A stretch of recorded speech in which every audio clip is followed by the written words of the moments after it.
into this mix. Hey everyone, this is Derrick Broze with Conscious Resistance Network, and today I'm going to talk with you about QAnon, David Wilcock, and Benjamin Fulford, some names that are probably familiar to some of you. But before we do that, I just want to remind you guys to check out and bookmark theconsciousresistance.com if you want to continue to see our content and videos and articles and essays and interviews on a range of topics. If you haven't seen our most recent documentary, check out The Modern Surveillance State. And we have an upcoming documentary called Bringing Down Jeffrey Epstein, discussing convicted sex offender and billionaire Jeffrey Epstein. So check out all that on theconsciousresistance.com. And yeah, also, if you want to support us, you can sign up on patreon.com/Derrick Broze. So thank you to everybody who continues to support us, because we are independent, completely independent, working with cryptocurrencies and other alternative ways of fighting the economic system and fighting the establishment while trying to wake people up and help them empower themselves. And one of the ways we empower ourselves is to raise our awareness and to raise our knowledge up and to question, to think critically. And that's what we try to do here. And in order to continue that trend, we're going to talk about QAnon. And I have not talked about this topic, although it's more than a year old by now, just about. And it's been reported on everybody, you know, from the mainstream to alternative, independent, fringe, all kinds of different media, blogs, journalists, etc., given, you know, credibility, I guess, to some, in the eyes of some, by people such as Alex Jones, reporter Jerome Corsi, other bloggers and activists across the interweb, and both people left and right, it seems, in a different spectrum, have found their way to this. But we're going to discuss all of that. I'm going to try to keep this short and sweet because I don't want to go on too many tangents. It's not that difficult to get to the point of what I'm trying to illustrate when we're talking about QAnon, and we'll get into David Wilcock and Benjamin Fulford. But the first things I do want to say, I'm not going to spend any time explaining who Q is, where Q started. That is widely available everywhere on the internet, so look elsewhere if you need a primer and intro video to this.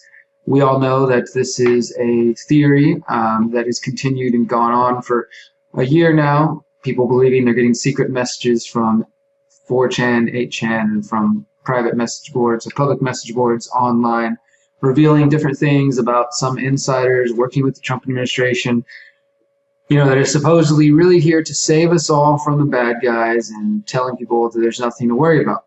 So right away, I'll just tell you my biggest, you know, for those who are, what is the reason, what is the big problem with QAnon and Wilcock and this? I'll spare you wading through the details and just tell you right now. And then if you want to sit through and actually hear my evidence or my claims, then you can continue to listen.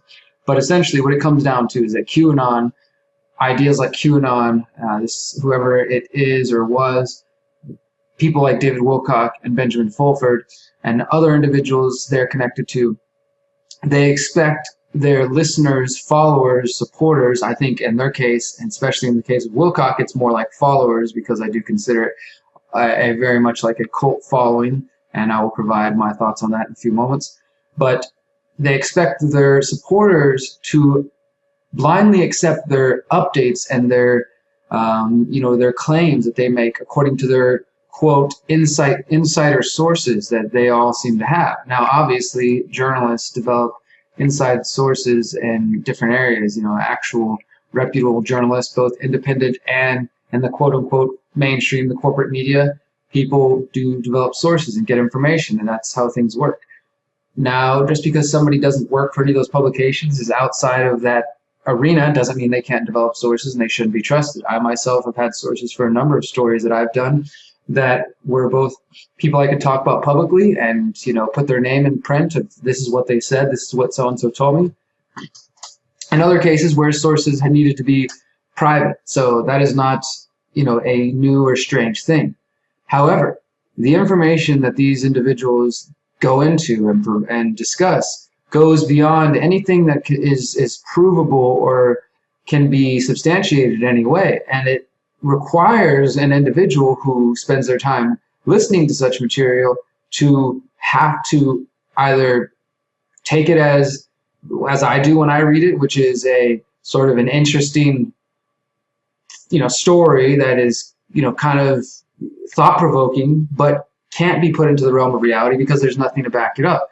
you either have to accept that and, okay, listen to it more as entertainment than believing it, or people are sort of just forced to blindly accept it. And many people, in the case of Wilcock, because, getting into the history of that guy, we'll get into that in a moment, people really do hang on his every word. And the same thing when it goes to Benjamin Fulford and now with QAnon. And what it comes down to is these individuals not only are asking people to blindly trust their quote inside sources and their connections that they claim to have. And, that's dangerous enough, because if you follow my work, if you understand, really, truly understand the problems that we're facing in the world today, it is not simply that we need, a Donald Trump or a new president. In fact, it is the fact that people think that they need a QAnon, or that they need somebody secret from within the government like a Donald Trump or something to save the day, is a part of the problem. This is all goes back to blind worship of authority. So these individuals are asking people to blindly trust them, and in that action, they are essentially asking people to blindly trust, put their faith in some authority to come ride in on a white horse and save the day. And this, in my mind, discourages action, taking real action in your life, and we'll get further into that in a moment. But those are my basic claims. It can be seen as a distraction at best. In other cases, these people are actually con men. I mean, I just have to say it. There are some people who are just coming on afterwards and just piling on and saying, well, let me just dissect all the different Q tweets, and it's just constant kind of reblogging and repurposing of information. There's not a lot of original information. It's just different people interpreting these Q posts, and then Wilcock saying, oh, what Q said confirms with what our inside sources say, and according to our other inside sources, they say this, and they just build this whole elaborate story about the white hats, the supposed good guys, the alliance, which Wilcock and Fulford have used that terminology for a while, as well as this terminology of the cabal that we're seeing used widely now by much of the QAnon folks. So it's part of the same subculture, which is, I've been labeled a conspiracy theorist, of course, by people in my life, because I question 9/11, because I question things like geoengineering, because I don't like fluoride, because a range of different things. But as a journalist, these are things that I stand by, and I'm willing to, debate them, because I've done the research and I can understand. I see the facts and I see the things that people are ignoring. There are also things that I'm interested in, such as UFOlogy and cryptozoology and strange happenings and forbidden archaeology and things like that go into areas that I can't necessarily prove, but that they are entertaining to me and they're interesting to me. And I, like the great late Jim Mars once told me, he had a HUM file where he would put certain things that he couldn't quite prove, coincidences or just strange things that he couldn't prove. He had no basis to back up, but they still didn't quite fit in with the 5 cents everyday normal reality we believed in. And so he would put those aside. So I can understand and empathize with looking into things that people just dismiss as crazy or whatever. And that's not what I'm trying to do here. I'm not trying to just blindly say, oh, all QAnon people or supporters or the QAnon followers are all conspiracy theorists. And no, I have taken the time, like every other topic I make a video on and talk about, to look into this. And at the end of the day, this is my conclusion, that these people, and the reason I decided to do this video, not just about Q, and I'm talking about David Wilcock and others, because, well, I'll get more into my experience with David Wilcock, but I'm very frustrated and really kind of worried about the various truth communities that exist. And there's a lot of different communities that kind of meld together through the internet and through the real world. You have like the anarchist, voluntarist community, the libertarian kind of communities, the truth seekers, the 9/11 truthers, the kind of mix between all the different sub genre of conspiracies out there that intersect, and the psychedelic communities and the crypto communities and all these different communities that are outside of the mainstream, right, and sort of on the fringes. And occasionally they intersect and come together, not necessarily always on the same page, of course. There has always existed those researchers who are of the conspiracy research realm that have been more on the fringe, and I would consider Wilcock and Fulford and now QAnon to be a part of that. And it's gotten so big through internet and just viral videos, and then just the mainstream commenting on it and things like that. People just can't let it go. And now you search QAnon, and I'm just looking through the photos here. You find all kinds of different things. There's the talk of the storm, the coming storm that Donald Trump's about to released later this year or something. I mean, it's just, there's so many false hopes that they're giving people and telling people to hold on, something's coming. This is the calm before the storm. The big action is coming, all the arrests. And now I know somebody's out there going to say, Derek, but what about all those 50,000 or whatever the number is now of sealed indictments? And I'll talk about that in a moment. You know, let's just go ahead and start getting into this evidence of why I think that QAnon should not be believed or trusted and things of that sort. And then we'll talk about the problem with believing in QAnon and Wilcock. So this is an article that's about a month old now. Anonymous challenges QAnon and the LARP false shambles, and from August 2018 from Aaron Cassell, writer for the Activist Post, who I formerly also write for and occasionally still do contribute to.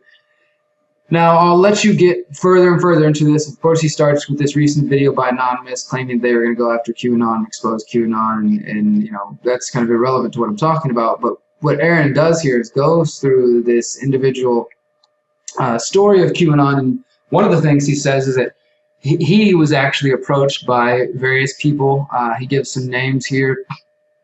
0 Hour 1 says that he was approached asking if they would like to be a part of a Q psyop, and you know, they go in there and basically just see if he wanted to be a part of this silly thing to get people to just, I guess, just trolling originally, but also to see how they could drive the conversation, what they could get people to do and believe and things like that.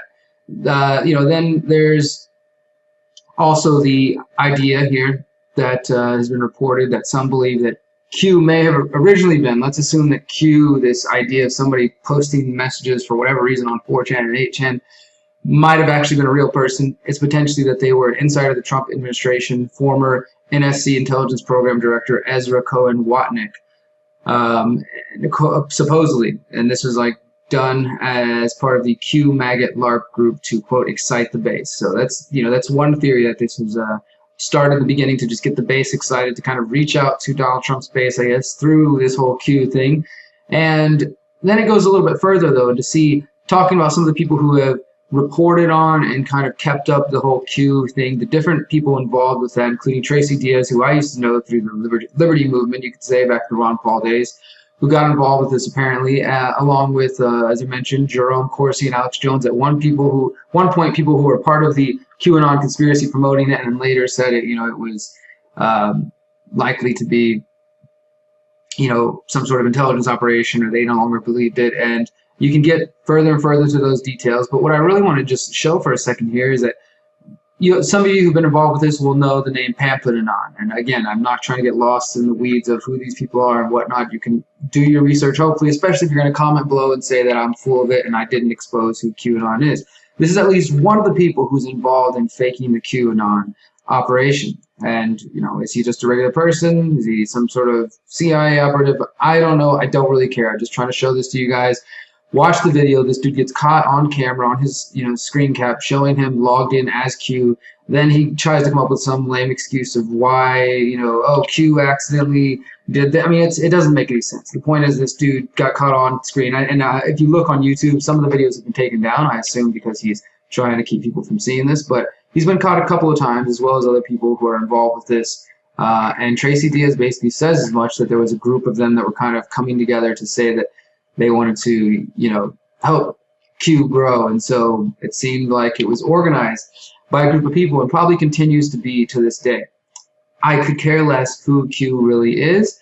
And I thought the interesting thing is, some of these people who follow the whole Q thing and who are promoting it, they say the same thing. It doesn't really matter who Q is, because at the end of the day, it's the information that he's talking about. And one of these people who is saying this is Jordan Sather, who I think many of you will know. I've been told about him by friends. His channel is Destroying the Illusion, and this is one of his videos, The Basics of the QAnon Phenomenon. And I've got a couple of points here that I want to pull up in his video. Just some sections to show you guys exactly what I'm talking about when I discuss this, you know, this reason it's dangerous to believe in this kind of stuff. So we'll go through this video.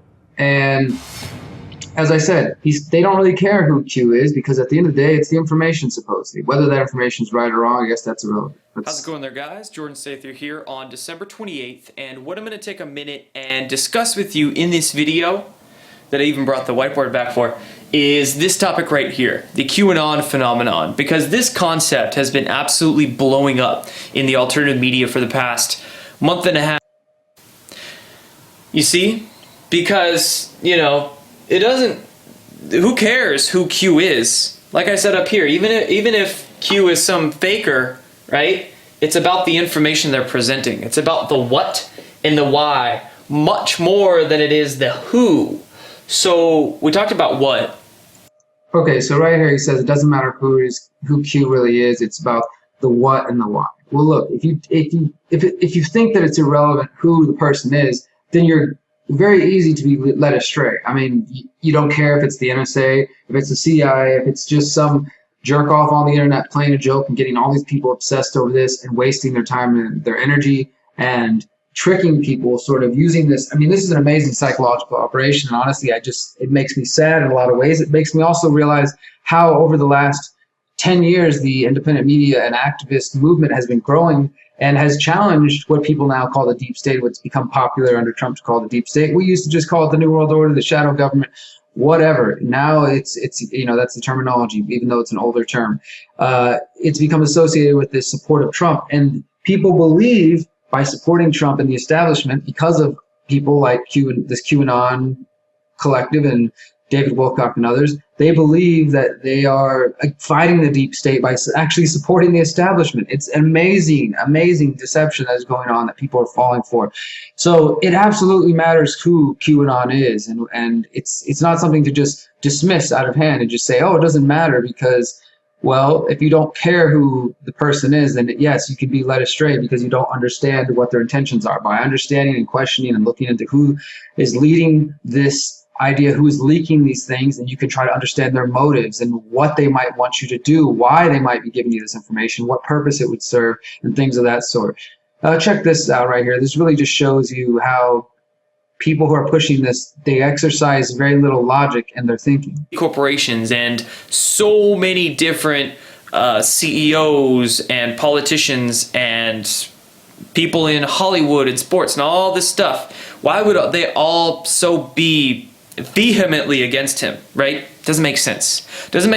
It doesn't make sense. Why would the media be so vehemently against Trump? Why would, the politicians and all the people go against him and attack him if he was a part of it? I mean, this is just such a basic level of thinking here. And I mean this with all the respect to all the other friends and human beings out there that I know who have found themselves going down this rabbit hole, which I know there are some who have reached out to me and said, why don't you talk about QAnon? Have you seen what's going on with QAnon? And even on, my recent tour, I've had people talk to me about it. And it's just like other things like flat earth and things like that, where people are very dismissive if you don't believe it. And I understand that. I know what it's like to be questioned by people who doubt things like 9/11. I've been on the streets doing activism, talking to people about subjects I care about that they just won't look into. And I know what it's like to be dismissed like that. This is not what I'm doing to you guys. And I'm just trying to say, if you understand, I mean, this guy, Jordan Sather, just spent 15 minutes doing this breakdown on the whiteboard, explaining deep state, the New World Order, and all these different people. He's talking about the Rothschilds, the Bushes, Soros, Clinton Foundation, and all these different people. And you understand that. And then you think that those individuals who control the media and control what you see here through that if they were really against somebody, you think that they would be giving them all their attention. They would be reporting on every single tweet that they made, that they would be talking about everything they're doing. For those who've been around for more than just a year or so, they remember somebody named Ron Paul who actually ran on an anti-war platform and shutting down the Federal Reserve and actually talking about real topics. Even though I never voted for him and I didn't participate in a political game, he definitely had a message that was counter to that system. Donald Trump does not and did not.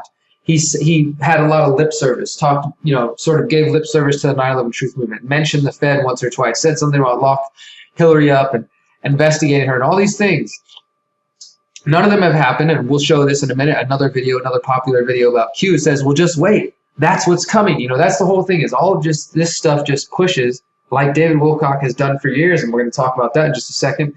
Wilcock and others have said for years, something is coming, big arrests are coming, we promise. And now they've got this perfect storm of Trump, who the system the people behind the system, the same people that you guys are talking about, the deep state, which includes Trump.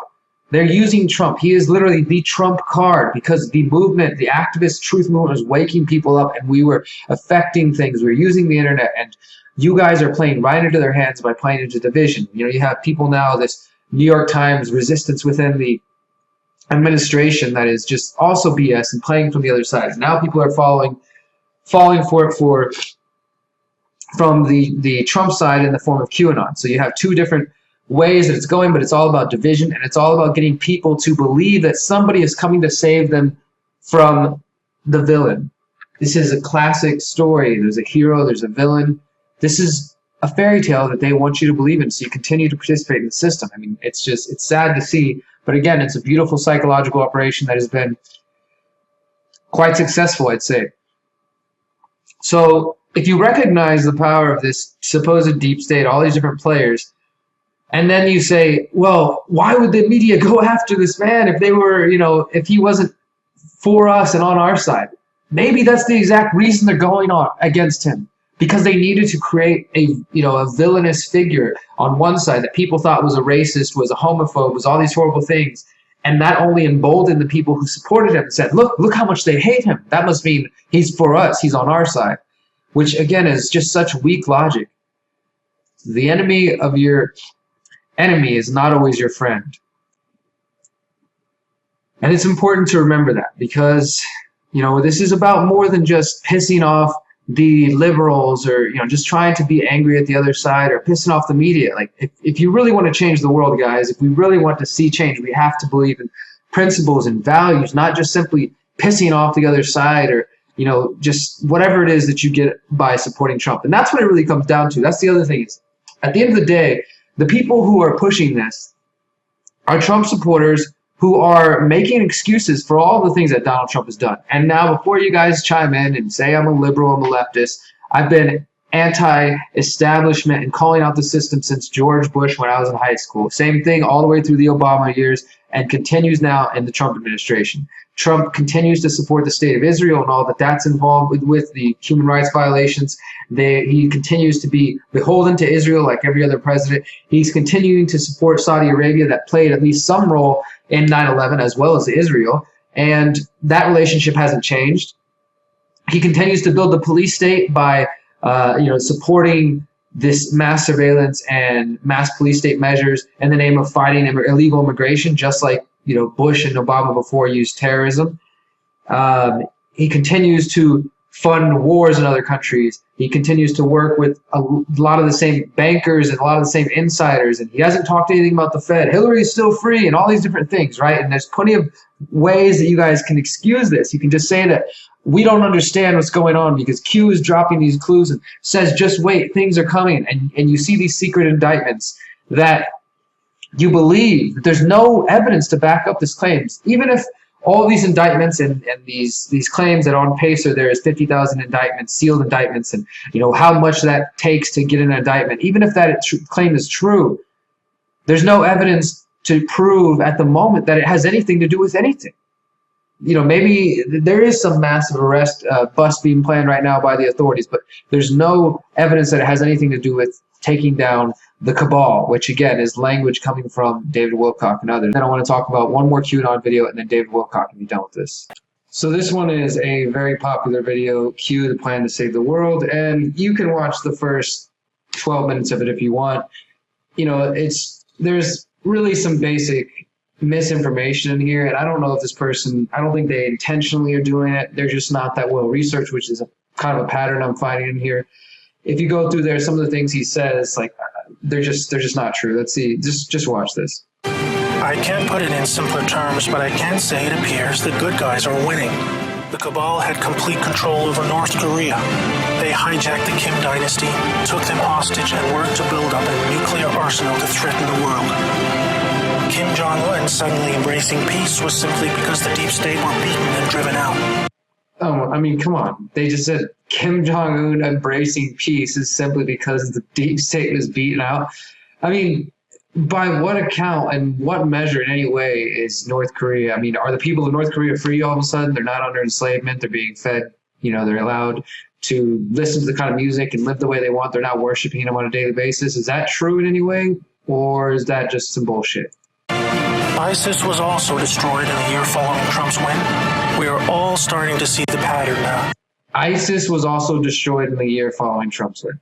Again, something completely false. Just take 2 seconds and look on the internet. There are still portions of what the U.S. considers ISIS and what the world calls ISIS existing out there in the world. Trump did not save the day, and the good guys are not saving the day, but let's continue. That enough time has passed, that our biggest global concerns are starting to recede, and peace is returning. It is all evidence that the good guys are winning the war. But we're still in the middle. While a lot is improving, the good guys are winning. It's many that most of these known criminals are still free, especially the higher-ups like Hillary Clinton, the Bushes, and Obama. That is coming in the next chapter of the story. That's why we have Q. The good guys with control over the NSA began the Q intelligence dissemination program to invoke an online grassroots movement that came to be called the Great Awakening. Okay, so think about this. He's saying the good guys in the NSA created the Q thing to spark the Great Awakening. And I mean, it makes people feel like they belong, honestly, on a psychological level. This makes people feel like they belong. They're part of something bigger. I understand this. When you first start waking up, you're like, oh, we have all the answers. They're the sheeple. They're the idiots. And you're being fed these breadcrumbs and these clues. It's like a game. This is like taking the excitement of playing a video game, but bringing it into real life and making people feel like they're part of some sort of special class that has the true answers. And it's supposedly being led by good guys within intelligence agencies that all of a sudden, after years and years and decades, a century now of misinformation and lies from intelligence agencies and the U.S. government, we are to believe that there are good guys that have somehow found a way. And now I'm not saying that this isn't potentially true in the sense that there aren't good people within intelligence agencies. I've actually met and talked to people who quit intelligence agencies and defense industry because they couldn't take it. So surely there are some good people within there. But I do not think for a second that they're using this message board to leak information out to get this. And again, this is all about getting people to just continue supporting the system, to not do anything, and to think that there is somebody coming to save the day. And unfortunately, some of my friends at the Collective Evolution website, Joe Martino, I want to say, Joe, in case you see this, I still appreciate you and your efforts, but it's really sad to see Collective Evolution falling for this. Not that Collective Evolution is to be considered, a bastion of truth per se. They explore a lot of different areas and things that I would say, yeah, okay, there's no way to prove that. That's not really factual. That's not based in any sort of reality that we can, that we can actually discuss or prove. It's just theory. Again, this should be relegated to the form of entertainment. But they are pushing David Wilcock, who is pushing QAnon, and again, these are all sort of feeding into each other and reconfirming the things that they claim are happening. And David Wilcock, who is known for these just extremely long, what he calls mega blogs, mega posts that are ridiculously long, I don't think anybody possibly could read all of it, is back with a mega blog from September 8th called Stunning New Briefing, Spy Satellites Down, Deep State Arrests Finally Imminent, ? And one of the first things he has to do, and we'll show you the original piece of David's in just a moment, but I want to show you what Collective Evolution had to say about this. First of all, is that they make excuses for the fact that he's been predicting these things for a decade now, and he says, well, we can never really know what's actually going on. We can, my sources might claim one thing, but then later on, plans change, and it sort of just allows this what they call false starts, and it allows for a lack of accountability where anybody can just say anything and say, well, my secret inside sources changed their mind, or because we exposed this to so many people, we got so many views, they changed their plan and things like that. It's just dishonest. And again, if the truth movement, the whole reason we started creating alternative media was because we wanted to question the mainstream. We shouldn't just blindly accept things from alternative sources. But in David Wilcock's long thing, he goes into talking about data dumps. They're saying, of course, some satellites have recently been down, according to his secret inside sources, and this is confirmed by QAnon recently by saying blind eyes in the sky, shall we play a game? And of course, they talk about the sealed indictments, and Wilcock goes into describing what a sealed indictment is, what a grand jury is, and just saying how this is not unique. And now this is just an example, again, of I don't know if he claims to be a reporter or a journalist or if they just say whatever the hell they want, but it's not honest and it's not safe. This is the bullshit that actually encourages people saying that we need the government regulating the internet because people are spreading fake news, because people don't have a sense of personal responsibility, unfortunately, yet. And when you're putting out crap like this, people share it like wild. And now let me just show you a quick example. If there wasn't enough reason to believe that something imminent is planned, David notes Q's revelation of an executive order by Donald Trump on September 1st, declaring September National Preparedness Month. Now, let me show you this. Both Q and David are saying, point to, Q has a recent post from September 1st, and it's a link to presidential proclamation of National Preparedness Month for September. And this is nothing really special. It's just, typical presidential BS. They have some bolded things, signing up for alerts on mobile devices. So people think that the president's going to communicate secretly with them through their phones. And so that's why they're asking everybody to start signing up for mobile alerts on mobile devices. And recently it has been announced that FEMA, in just a couple of weeks, will be testing a national alert system where everybody is going to get a text message from Donald Trump, which is kind of scary to think that the government could now start sending us direct texts that you can't turn off, you can't avoid, and that should let people know just how much they're into their life. But apparently this is a good thing. And so they say that Trump is talking about encouraging all Americans to have the opportunity to ensure they have an emergency response plan in place and ready to be properly executed. And this is just general emergency preparedness information. It's nothing special, but they have it highlighted and bolded as if it's something like, oh my God, look at this. He proclaimed September 2018 as National Preparedness Month. I encourage all Americans, including federal, state, and local officials, to take action to be prepared for disaster or emergency. Okay, so let's just hop on over here. I'm going to do a DuckDuckGo search. I don't do Google searches, but let me do National Preparedness Month. Let's just take a quick look at this topic. Okay, we don't even have to go all the way to Wikipedia. Since its inception in 2004, National Preparedness Month is observed each September. So look, National Preparedness Month has been happening for 14 years. Not just this month. It's, this maybe what they were saying would be unique if this had never happened before. And all of a sudden, Trump was just declaring it National Preparedness Month and signaling that something is coming and the people need to get ready. But no, this has happened every single year. Okay, so let me look this up. National Preparedness Month, Executive Order, Obama. Let's see what we find. Okay, here's one from 2016. Here's Obama's presidential proclamation for National Preparedness Month from August 2016. He writes it in his own language, talks about the different, disasters, and people need to have a fully stocked supply kit and plan for emergency communication. It's just general preparedness stuff. It's nothing special. But Collective Evolution and David Wilcock and people tie this all in together and make it seem like it's part of some grand plan. And that's not journalism. That's not good research. It's false. And look, this story here, Collective Evolution, does point out that as of, just today, Reddit had banned one of the biggest QAnon boards. And of course, people use this as justification to say, see, we're onto something, they're banning us. No, this is just par for the course. Reddit is part of the big tech companies, and they're going to ban anything that they don't like. That doesn't mean it's all true. It's just because they're taking control of any sort of platform where people are going to get coordinated and organized. And, maybe it serves their purpose to ban you guys too. So now you'll get all excited and think that they're on to you. You guys are following the breadcrumbs and something big is about to happen. Arrests are imminent.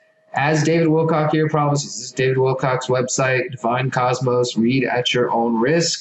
Stunning new briefing, spy satellite down, deep state arrests finally imminent.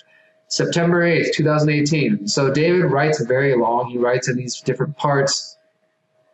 But his summary here says 6 different insider sources have confirmed that several spy satellites and computer systems for the deep state have been blinded in a stunning attack. There is widespread agreement among these insider sources that some sort of major visible action against this genocidal globalist entity is now impending. 3 of these insider sources are only speaking us to this at this time. One of these sources is conveying the wisdom of 5 different military units. And so they're just claiming they have all these secret deep sources, and he goes on. He goes on now to once again justify his incorrect predictions of this all dates back to 1999 on the source. Our sources have been prognosticating, mass arrests on this website since 2008, as we will delineate. So he's been saying that he's been predicting this for a long time, and he now considers this an emergency that he needs to share information about because it's that imperative. And let's look at this. Look, all the way back to just earlier this year, David Wilcock told Collective Evolution, major disclosures are coming in July. What happened in July, David? I don't know. Did something get revealed that we didn't hear about? I mean, like, I'm sure that they would try to couch it in some sort of like symbolic terms, like, oh, you didn't see. Because this is the thing what Wilcock and Fulford do is they take regular everyday events and say, well, no, what was really going on is the reason that so-and-so was arrested or fired was because X, Y, and Z was really taking place behind the scenes, and you just don't see it, but my inside sources see it. And I do believe that everything, that the world is a stage, and the things that are played out in front of us are all a game, including the idea that Donald Trump is some sort of hero, including the idea that Putin is this like huge villain that is worse than anything we have in the United States. You know, they want you guys to continue supporting the world order under Trump, just supporting the world order under Putin, and to just have people distracted. But at the end of the day, again, it comes back to people who want to blindly follow these individuals. This guy has been claiming for a long time that something imminent was about to happen, and when it doesn't happen, he just makes excuses. They make excuses for why it didn't take place. You know, they're just going to say, well, we had a certain plan, but things were changed. And again, it's dishonest. It's not real journalism. Now, the other scary thing is I've seen this both in this video here, the Q, the plan to save the world. If you watch this video, they describe like a military, the people in the military are looking out for us. And so they're, you know, trust the military. And that's to me is kind of scary. And then you see here in Divine Cosmos, according to David Wilcock and his inside sources, all these indictments that are being, you know, sealed right now that are going to lead to mass arrests of all kinds of New World Order people.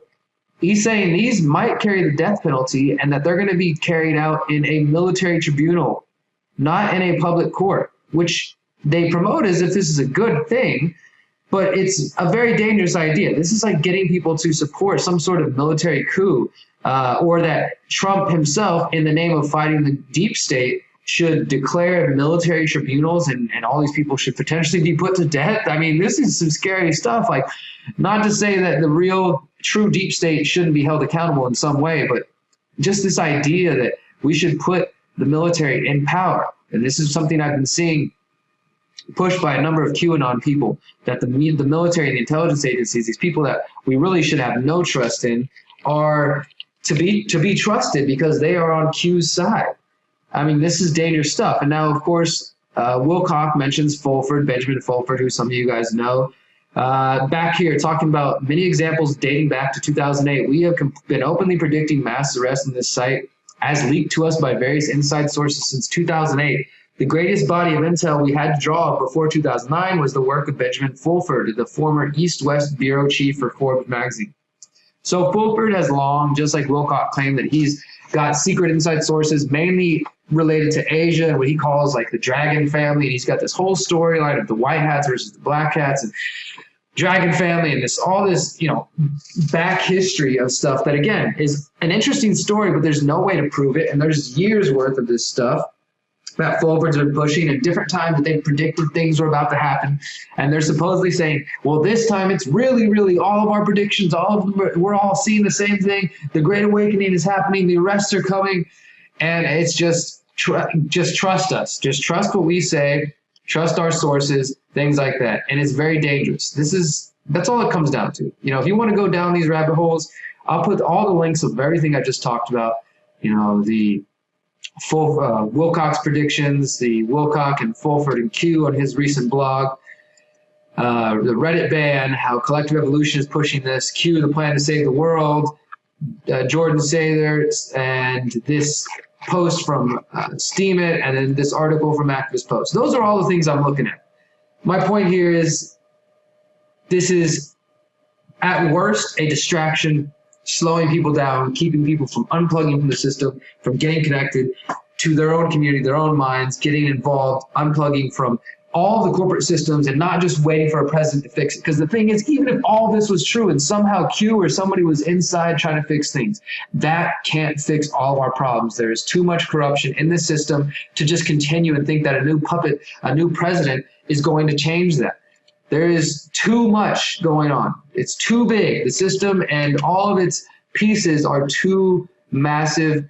They can only be taken down by people removing their support from them, by taking the power back, by simply not playing the game anymore. That's the only way this is going to change. As long as you're playing the game, as long as you're waiting for somebody to save the day, you're just, you're a pawn in somebody else's game. And I hate to say that because there's so many of you out there who have fallen for this. And I know this video, if anybody even sees it, is going to be rejected by most of you. But after spending time, like I do with everything new like this, I don't speak immediately. I wait months usually to look into it, research it, see what people are saying, and then come out with this. And this is the reason I waited so long. But this is a very dangerous thing to support people like this QAnon phenomenon, Wilcock, Fulford, and others like them. No matter what area of research you're talking about, if somebody's asking you to blindly trust them, you need to go the other way. You need to look into them. You need to think for yourself always. And I don't trust Wilcock from my experience being around him, from my experience trying to interview him at the UFO conference, Contact in the Desert, a couple of years ago. I feel he's afraid to be confronted and ask these questions and challenge, and surrounds himself with only people who follow his storyline. And that's what most people do who don't want to be questioned because they know they're not telling the truth. Think for yourself, guys. Otherwise, we are headed down a dangerous path. And we should take this as some sign of positivity, the fact that the movement has grown so big that they had to resort to this level of creating such a multi-layered psychological operation, way to divide people. But we have to get through it. Otherwise, we're just going to fall prey to the same old shit that it's always happened before. Thank you guys for listening. Subscribe, follow, like, share, all that stuff. Get involved, unplug, break free of the matrix. Remember, you are powerful, you are beautiful, you are free. Peace.